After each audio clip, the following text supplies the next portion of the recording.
Muy buenas tardes, estimados amigos y asistentes al Congreso de la Sociedad Latinoamericana de Hombro y Codo. Es para mí un verdadero placer estar aquí junto con ustedes. Mi nombre es Fernando Claros, soy de La Paz, Bolivia y actualmente vicepresidente de la Sociedad Boliviana de Ortopedia y Traumatología. Voy a hablarles acerca de la inestabilidad medial aguda de la articulación del codo. La articulación del codo es la segunda articulación más luxada de la extremidad superior y en el evento de luxación siempre existen lesiones de partes blandas y algunas veces asociadas a lesión de partes óseas. Estos eventos se denominan luxaciones simples cuando solo existen lesiones de partes blandas y son aproximadamente el 74% de las luxaciones de la articulación y la mayoría de estas son estables después de la reducción. Después de una luxación de codo, puede existir, después de la reducción, el codo quedar inestable y esto requería el tratamiento quirúrgico. En este momento no existe un consenso sobre cuál sería la mejor estrategia terapéutica a tratar con estos pacientes que tienen las estructuras dañadas y nos pueden causar eventos de inestabilidad medial. Dentro de la anatomía, algo relevante son los ligamentos de la cara interna del codo, que de superficiales a la cápsula articular tenemos los repliegues que son los ligamentos anterior, posterior y el transverso. El más importante es el asa anterior del ligamento colateral medial, que es el principal restrictor en estrés en valgo entre los 20 y 120 grados y tiene una carga media de falla de 220 newtons. Otro ligamento es el ligamento posterior, que es mucho más delgado y aparentemente este nos daría estabilidad cuando los otros componentes han fallado.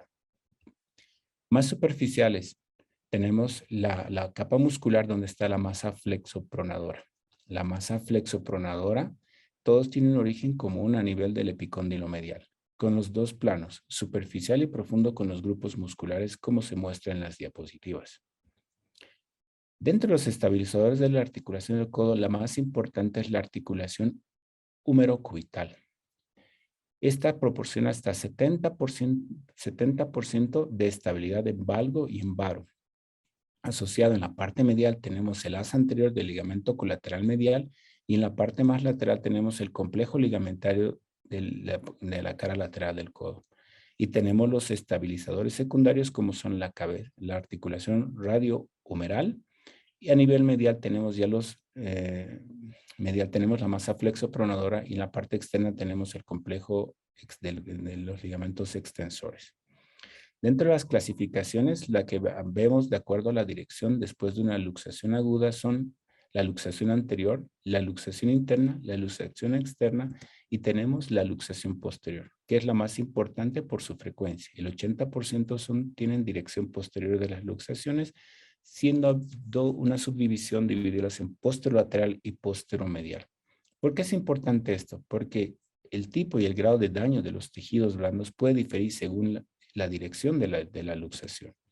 Es así que la más frecuente, la luxación posterolateral, tenemos una carga axial a nivel del antebrazo que genera en este cúbito valgo fisiológico tensión en la cara interna del codo asociado a abducción del antebrazo con eventos de rotación externa, genera el desenganchamiento de la tróclea y por ende la luxación, entendiéndose que las estructuras se van lesionando desde la parte medial hacia la lateral. Otro de los eventos en la posteromedial, más bien son eventos distintos, que esta es lo más rara porque tenemos carga axial y tenemos una tensión en varo de la articulación del codo, sometiendo a tensión a las estructuras laterales.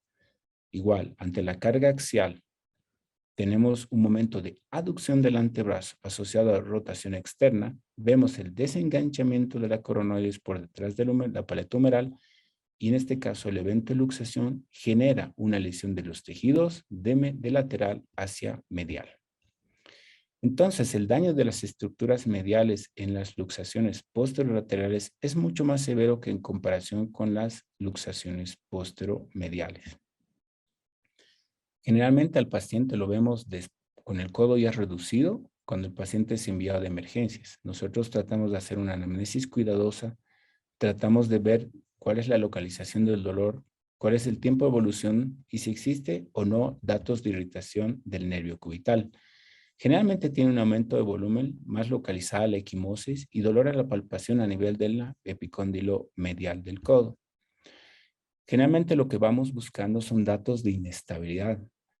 En estos pacientes, obviamente adoloridos y viendo la tolerancia a las maniobras, buscamos datos de inestabilidad, sobre todo a los 30 grados. Ya sea la maniobra que buscamos el dolor, la presión y sobre todo el aumento de tope cuando generamos valgo en esta articulación. Es importante evaluar las radiografías pre y post-luxación porque también nos pueden dar la localización o la dirección de la luxación, ver y comparar si existen o no asimetrías en la articulación, en la radiografía, y generalmente vamos pidiendo las radiografías con estrés en valgo, buscando esto, el aumento del espacio en aproximadamente 3 milímetros, que también nos habla de inestabilidad. Dentro de los exámenes complementarios que el que pedimos últimamente, de los últimos 3 años después de un evento de una luxación simple, es la resonancia magnética nuclear, con estos índices de sensibilidad y especificidad, que además de darnos los datos, por ejemplo, en una luxación posterolateral, vemos cómo la contusión genera edema en la porción posterolateral del capitellum y a nivel de la cabeza radial. Asociado, vemos la lesión de las estructuras como la masa flexopronadora, el ligamento colateral medial en su asa anterior, y si fuera una luxación posteromedial, vemos la lesión inversa.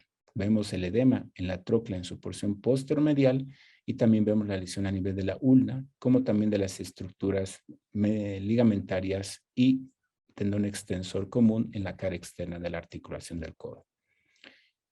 En algunos casos es difícil llegar al diagnóstico solo con el antecedente y la clínica de la inestabilidad, y generalmente sugerimos el examen bajo anestesia en aquellos pacientes que tienen una superficie articular asimétrica, en la que tenemos el dato del cirujano que realizó la reducción o uno mismo de una sensación de inestabilidad después de la reducción. Generalmente esto pasa después de las luxaciones posteromediales, y algunos pacientes que he podido observar que existe un dolor persistente después de la reducción a pesar de estar inmovilizada la articulación. Y en todas aquellas luxaciones posterolaterales en las cuales yo por resonancia magnética confirmo la lesión del ligamento colateral medial y la masa flexopronadora. Básicamente lo que buscamos que es una reluxación o eventos de subluxación de la articulación del codo con una flexión a los 30 grados. Y hablando, si es positivo el test, estamos frente a una inestabilidad aguda de la articulación del codo. Básicamente lo que buscamos en estos pacientes es identificar a aquellos pacientes que son susceptibles de tratamiento y les sugerimos la reparación de esta inestabilidad aguda que no tiene asociada ninguna lesión ósea. Y es importante porque es lograr una estabilidad suficiente lo más antes posible para permitir la movilidad temprana de esta articulación.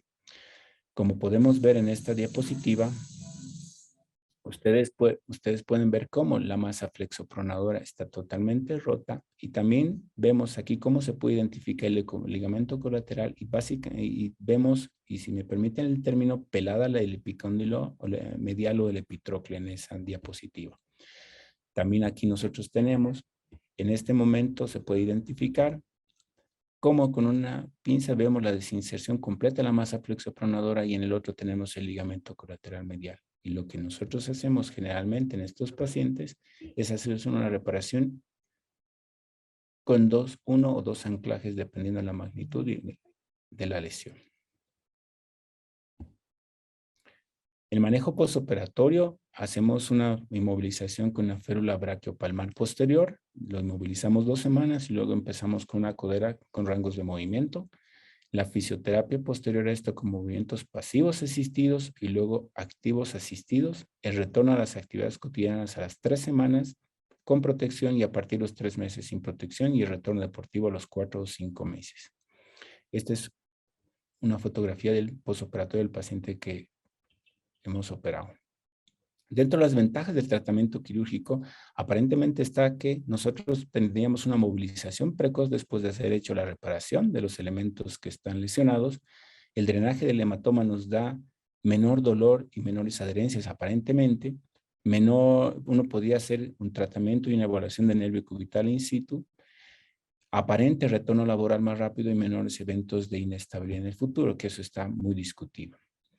Se ha informado de una mayor incidencia de roturas del ligamento colateral mediana en comparación con las del complejo ligamentario lateral externo del codo durante las exploraciones quirúrgicas en la luxación simple del codo, lo que sugiere que la ruptura del ligamento colateral es mayor y precede a la luxación del codo.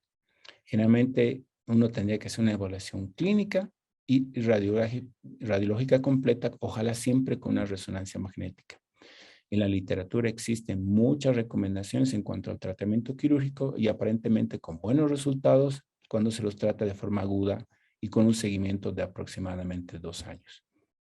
En conclusión, en definitiva, los casos son muy poco frecuentes, tenemos que tener un diagnóstico preciso y para esto nos ayuda mucho el examen clínico, la sospecha de la lesión y las imágenes de resonancia magnética. Y obviamente, lo más importante son los requerimientos de los pacientes para toma de la conducta. Muchísimas gracias. Un saludo cordial a todos desde La Paz, Bolivia.